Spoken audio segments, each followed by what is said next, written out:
आज की वीडियो में हमने MTH 101 का लेक्चर नंबर 28 जो है उस पर डिस्कशन करनी है, जिसका टॉपिक है एरिया एज लिमिट्स।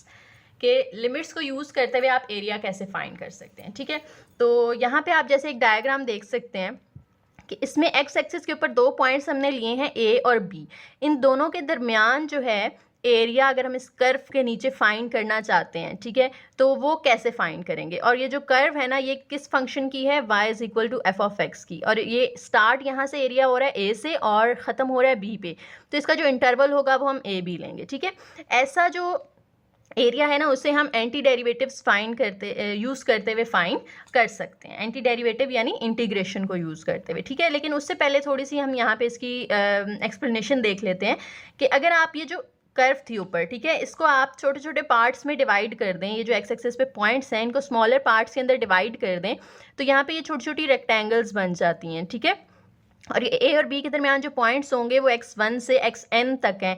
यानी क्या मतलब है इस बात का कि x1 x2 बीच में काफ़ी सारे और भी पॉइंट्स आ सकते हैं। ठीक है, और अगर आप इन दो पॉइंट्स के दरमियान फाइंड करना चाहते हैं डिस्टेंस कितना है, यानी कोई से भी दो पॉइंट्स x1 और x2 के दरमियान निकालना है, ठीक है, या आपने देखना है कि ए और बी के दरमियान, ठीक है, ए और बी के दरमियान आप देखना चाहते हैं कि आपने कितने उसको पार्ट्स में डिवाइड किया, तो हम क्या करते हैं कि यहाँ पे b माइनस ए ओवर एन का फॉर्मूला यूज़ करते हैं कि b में से a की वैल्यू माइनस कर दें, यानी जो इंटरवल आपको दिया हुआ होगा, ठीक है, उसमें से b में से a माइनस करें और जितने पार्ट्स में आपने इसको डिवाइड किया है उसके साथ डिवाइड कर दें, तो कोई भी जो दो कंसेक्टिव पॉइंट्स होंगे ना उनके दरमियान डिस्टेंस आ जाएगा, जिसे हम डेल्टा एक्स से रिप्रेजेंट करते हैं। और एरिया का जो फॉर्मूला यहाँ पे हम यूज़ करते हैं वो क्या होता है, area is equal to limit N approaches to infinity sigma F of X के स्टार, ठीक है, डेल्टा एक्स क्या है यहाँ पे, ये जो हमने ऊपर निकाला है, और एफ ऑफ एक्स के क्या होगा, यानी आप सिग्मा का मतलब है कि ये एक जो है ये एक फंक्शन है, ये दूसरा फंक्शन है, फिर ये तीसरा होगा, इसी तरह से जितने पार्ट्स होंगे उतने फंक्शंस होंगे।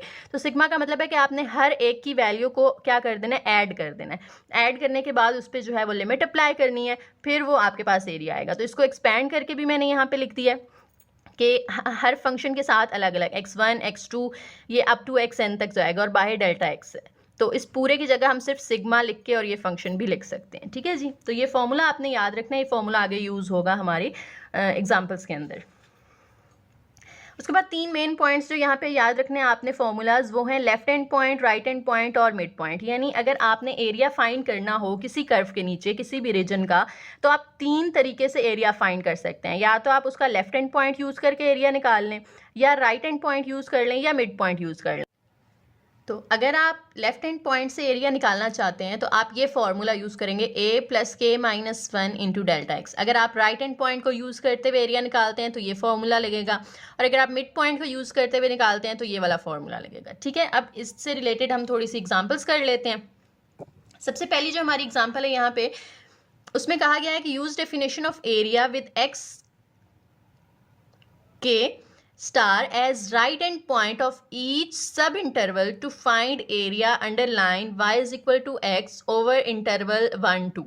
यानी ये इंटरवल 1 2 का मतलब है कि a और b की वैल्यूज गिवन है और जो फंक्शन है वो x है, y जो है या f ऑफ x जो है वो क्या दिया हुआ है, हमें x दिया हुआ है।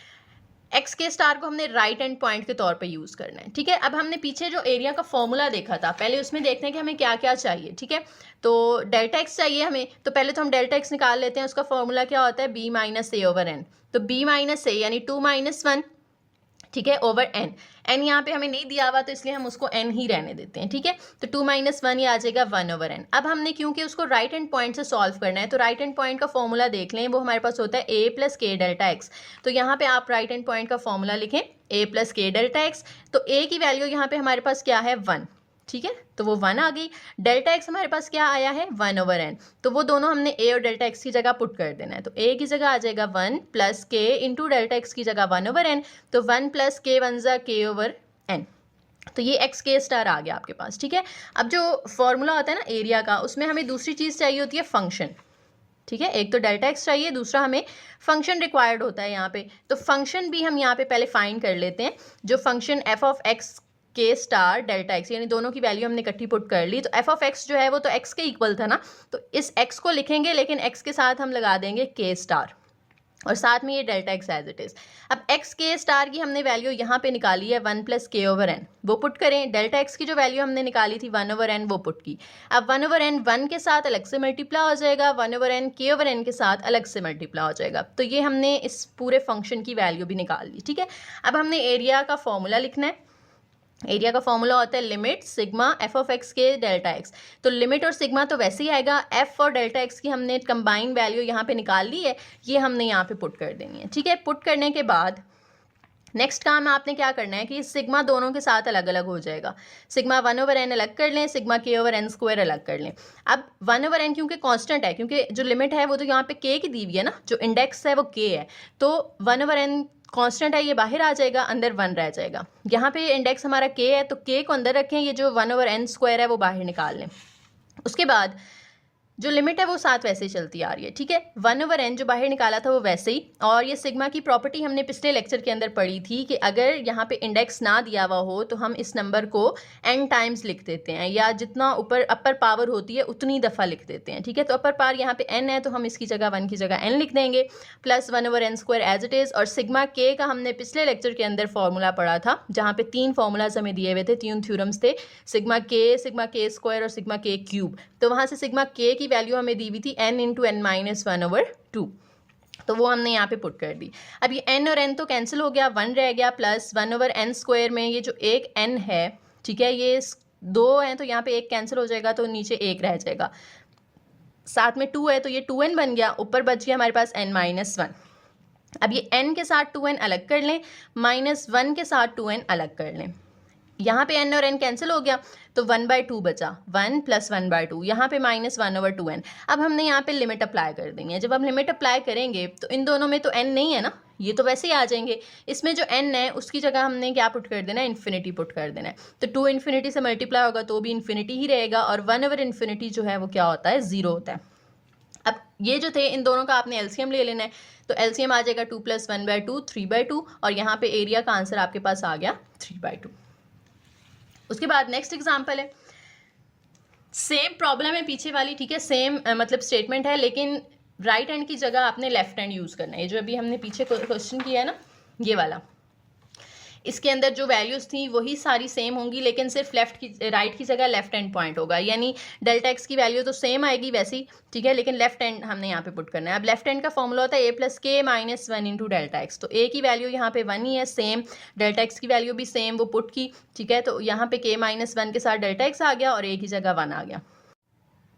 तो ये हमारे पास वैल्यू आ गई जी लेफ्ट हैंड पॉइंट xk की वैल्यू। अब जो हमने उसके बाद फंक्शन और डेल्टा एक्स की कंबाइन वैल्यू निकालनी होती है, तो वो फंक्शन की जगह तो x आ जाएगा, delta x as it is, ठीक है। x के स्टार की ये जो ऊपर वैल्यू आई है ये हमने यहाँ पे पुट कर दी। डेल्टा x की वैल्यू 1/n आई थी, वो पुट कर दी। 1/n 1 के साथ अलग मल्टीप्लाई हो जाएगा, 1/n इसके साथ अलग मल्टीप्लाई हो जाएगा। तो अब हमने यहाँ पे एरिया का फॉर्मूला लगाना है, limit sigma F of x delta x. तो f of x delta x ही हमने ये ऊपर वैल्यू निकाल दी है, वो हम यहाँ पे पुट कर देंगे। साथ में अब सिग्मा अंदर दोनों के साथ अलग अलग करने से पहले हमने क्या करना है, ये जो k - 1 है इसमें k के साथ n² अलग कर लेना है, 1 के साथ n² अलग कर लेना है। अब ये सिग्मा तीनों के साथ हम सेपरेट लिख देंगे, ठीक है जी। तीनों के साथ हमने सिग्मा अलग अलग कर दिया। अब यहाँ 1/n कांस्टेंट था, बाहर आ गया, अंदर सिग्मा 1 रह गया। 1/n² को कांस्टेंट बाहर निकाला, अंदर सिग्मा k रह जाएगा। 1/n² कांस्टेंट बाहर आया तो अंदर सिग्मा 1 रह जाएगा। अब सिग्मा 1 की जगह हमने पीछे भी देखा था, हम n लिख देते हैं, k का फॉर्मूला लिख दिया यहाँ पे, और 1 की जगह n आ गया। अब यहाँ पे देखें तो n और n कैंसिल हो जाएंगे, तो 1 रह जाएगा। यहाँ पे n, इसमें से एक n के साथ कैंसिल होगा तो नीचे 2n बचा, ऊपर n - 1, माइनस यहाँ पे n एक n के साथ कैंसिल हो जाएगा तो 1/n बचेगा।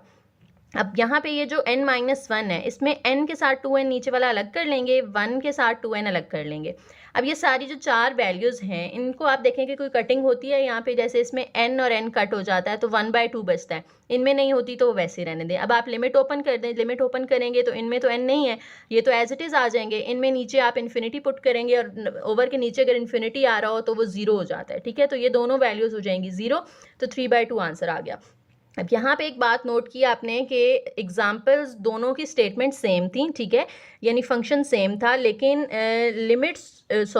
जो पॉइंट है वो हमने एरिया जो है एक दफ़ा लेफ्ट हैंड पॉइंट से फाइंड किया, एक दफ़ा राइट हैंड पॉइंट से फाइंड किया, लेकिन आंसर दोनों से 3/2 ही आया है। ठीक है, इसी तरह से अगर आप मिड से फाइंड करते तो भी आंसर सेम ही आता। तो यानी एरिया सेम ही रहता है, वो चेंज नहीं होता। आप पॉइंट जो मर्जी यूज़ कर लें, लेफ्ट वाला यूज़ कर लें या राइट वाला यूज़ कर लें। उसके बाद एक और एग्जाम्पल है, use area definition with right hand points of each sub interval to find area under parabola y is equal to 9 minus x square over 0 3 interval। ये आपकी बुक में ना सिर्फ स्टेटमेंट दी हुई है, इसका सोल्यूशन नहीं दिया हुआ। ठीक है, तो ये यहाँ पे मैंने आपको काफ़ी डिटेल से समझाया है, तो ये आप समझ लें यहाँ से। तो सबसे पहला स्टेप हमारा क्या होता है, डेल्टा एक्स निकालना होता है। हमने डेल्टा एक्स निकाला b माइनस ए ओवर एन, तो यानी 3 माइनस 0 ओवर एन, तो वो 3 ओवर एन आ गया। अब यहाँ पे उन्होंने हमसे कहा है कि राइट हैंड पॉइंट आपने यूज़ करना है, तो राइट हैंड पॉइंट का हमने फॉर्मूला लिखा, उसमें ए की वैल्यू 0 पुट की, क्योंकि यहाँ पे पहला जो पॉइंट है वो 0 है। उसके बाद के एज इट इज़ और डेल्टा एक्स की वैल्यू हमारे पास 3 ओवर एन आई है, तो वो पुट कर दी, तो ये बन गया 3k ओवर एन। उसके बाद हमने एफ ऑफ एक्स और डेल्टा एक्स की कंबाइन वैल्यू निकालनी होती है। ठीक है, तो यहाँ पे फंक्शन हमें क्या दिया हुआ है, जो y है फंक्शन, वो 9 माइनस एक्स स्क्वायर है, तो वो 9 माइनस एक्स स्क्वायर हमने लिखा, लेकिन x के साथ k और स्टार लगा देना है आपने। ठीक है, बाहर delta x as it is. अब 9 माइनस एक्स के स्टार की वैल्यू आपने यहाँ पे निकाली थी 3k ओवर n, तो वो यहाँ 3k ओवर n पुट की, और x का क्योंकि स्क्वायर था तो इसकी वैल्यू का भी स्क्वायर ले लें। डेल्टा एक्स की वैल्यू ऊपर हमें 3 ओवर एन गिवन है, तो वो हमने यहाँ पे पुट कर दी। अब यहाँ पे जब अंदर स्क्वायर ओपन करेंगे तो वो बनेगा 9k square over N square. अब ये 3 ओवर एन 9 के साथ अलग मल्टीप्लाई हो जाएगा और इस दूसरी वैल्यू के साथ अलग मल्टीप्लाई हो जाएगा, तो ये हमने मल्टीप्लाई कर दिया, 9 3 ज़ार 27/n और 9 3 ज़ार 27k square over N cube. अब हमने लगाया एरिया का फॉर्मूला, यानी लिमिट सिग्मा, और अंदर ये F of x delta x की वैल्यू। ठीक है, अब ये सिग्मा इन दोनों के साथ अलग अलग हो जाएगा, और इनमें जो कांस्टेंट है 27 ओवर एन वो बाहर आ गया, सिग्मा के साथ सिर्फ 1 रह जाएगा। यहाँ पे 27 ओवर एन क्यूब कांस्टेंट है, बाहर आ जाएगा, अंदर सिग्मा के साथ के स्क्वायर बचेगा, तो 1 की जगह तो n आ गया। और के स्क्वायर का भी फॉर्मूला पिछले लेक्चर के अंदर आपको दिया हुआ है, n into n plus 1 into 2n plus 1 over 6। तो यहाँ से n और n तो कैंसिल हो गया, तो सिर्फ क्या बचेगा हमारे पास, 27 बचा। ठीक है, और जो दूसरी वैल्यू है उसमें देखें तो ये n जो है n क्यूब में से एक n के साथ कैंसिल हो जाएगा, तो नीचे n स्क्वायर बचेगा, तो ये n स्क्वायर बचा। अब ये जो 6n स्क्वायर है वो इकट्ठा कर लें, और 27 एज इट इज़, इन दोनों ब्रैकेट्स को हमने आपस में मल्टीप्लाई कर दिया। अब ये जो 27 है ये अंदर इन तीनों वैल्यूज़ के साथ अलग अलग मल्टीप्लाई होगा।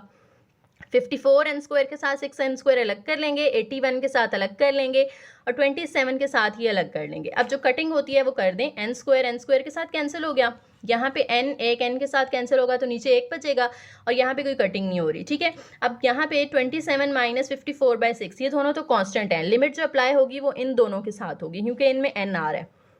ओवर के नीचे जब इन्फिनिटी होगा तो ये दोनों तो हो जाएंगे 0, और 6 9 ज़ार 54 होता है, 27 माइनस 9 करेंगे तो 18।